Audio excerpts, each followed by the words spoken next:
Welcome to Auto Resolve. In this quick guide, I will show you how to fix Verizon Fios router blinking blue.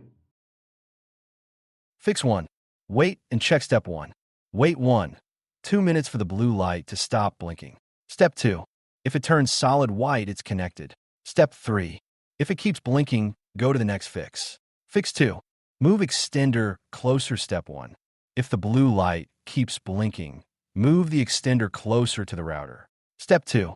Try pairing again using the WPS buttons. Fix 3.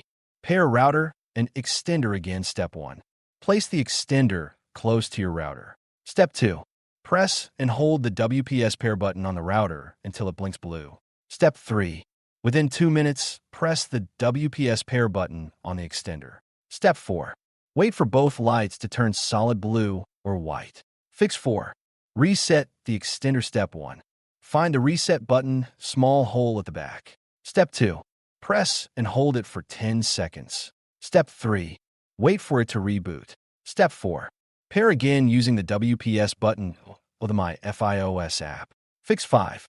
Check connection in My Fios app. Step 1. Open My Fios app on your phone. Step 2. Go to Network Settings. Step 3. Check if the extender is connected properly.